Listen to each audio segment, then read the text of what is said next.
Hello. So, something I'd like to talk to you about, and it's about how I personally developed a better relationship towards work, and how I was able to overcome my old stigma against it, which was very toxic, very negative, and how I was able to instead build a better association with work, and how I made myself someone who could go to work and enjoy it. Um, and I noticed that this was all my disdain for work all stemmed from feeling like my time had been thieved from me, like my time had been taken, and my time was no longer mine when I was at work, and when I was at work, I wasn't me.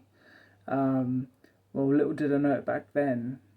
That was because of a delineation I'd drawn up between who I am and me at work, right?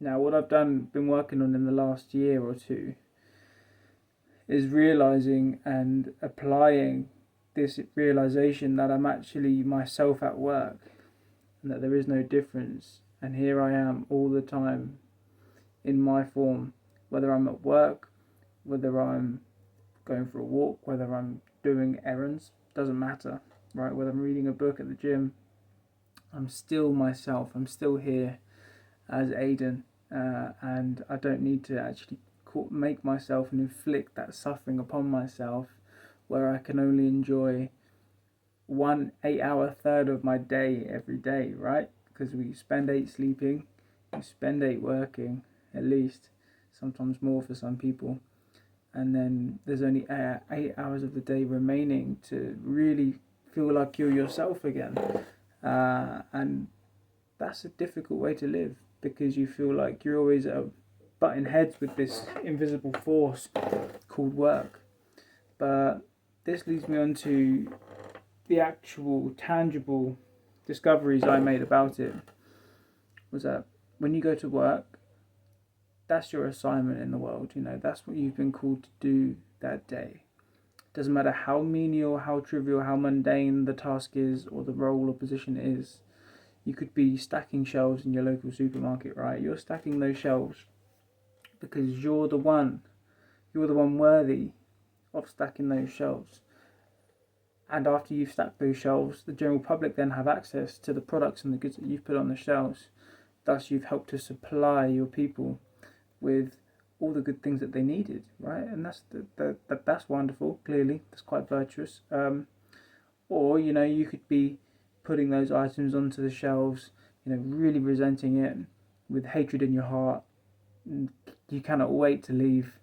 But that's really not a nice way to show up in the world. That's a terrible, terrible disgrace and a disservice to yourself when you work in that way. And I learned this the hard way. I spent years and years going to work and really disliking it. Actually, I deplored it. I didn't want to be there. But again, I realised that I'm actually myself, and as long as I'm enjoying being here, being me in this moment, in this life, then I can just put a smile on my face and just optimistically see the positive in everything, even being at work, because there's so much value to be actually derived from work. It's not just about going there to collect the salary.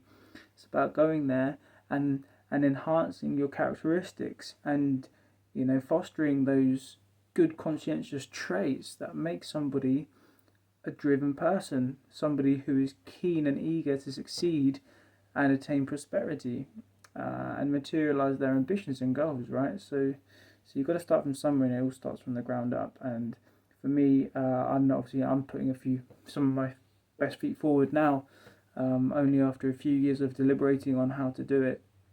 But were it not for realizing this, that work is also a metaphor for nature. We would have been, as hunter-gatherers, as primitive people, we would have been hunting game. We would have been going days on end between meals. We would have struggled to find shelter. We would have been cold.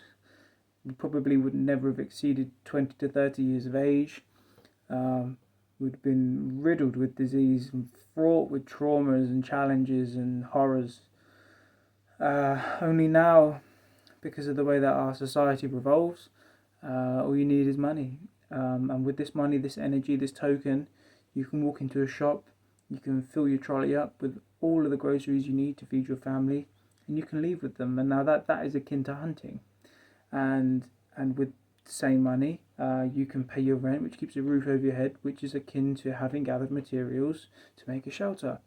So going to work, I also see as being completely analogous with surviving out in nature, as every other animal is, especially birds. You know, I love watching birds all the time. I like to watch crows and pigeons carry away twigs, and I know they're taking those twigs away to build their nest. You know, and it's just an amazing thing. So when you are friendly toward money and you see money not as this impediment or this evil, it can start to come to you. Yeah, you allow it into your life. And for me, it was so freeing and so liberating, honestly. And now I'm working towards materializing my own dreams, all because of these several breakthroughs, that I am still myself at work, that money and working are just analogies for nature and survival. And thirdly, what's my third point? Thirdly, how I show up in the world, how I really want to enjoy my life, you know, and I no longer draw that delineation between myself at work and myself out of work. So there's those three things there, and I hope that may help you to help perhaps shift the paradigm which you operate within when you're at work too, and you can now relate to it in a healthier manner. Because when we're happy at work, everything else around us, every other domain and aspect of our personality, our lives, our social well-being, etc., it all gets elevated. Because like I said, it's such a colossal chunk of your time, of your day, of your life. You know, 8 hours a day. If you can't be wholeheartedly invested personally in what you're doing, because perhaps it doesn't align with anything that is meaningful for you, you can at least be in touch with yourself when you're there, when you're doing what you're doing, right? And seeing the greater good and understanding the ripple effects of your actions, and how you're actually the one who has been who you're the one with the opportunity. You know, you're there, you've shown up. It's your role, your responsibility. We need to relish responsibility. We do. Responsibility is a superb thing. It's like a steroid. It makes you grow, you know. And but you've got to really uphold those responsibilities and convict them with an earnest pride. You know, it's got to be that way. You've got to be proud to be doing what you're doing, even if you can't be genuinely, authentically behind it. You've just got to be with yourself, and as long as you're with yourself, then you're with the moment, and that's not going to allow your mind to drift off, and it's not going to goad you into thinking in these really acidic rhetoric ways in your mind, thinking, oh, I'd rather not be here, I really hate what I do, blah, blah, blah. All these negative thought spirals are only going to perpetuate your own misery, and it may even cause you depression.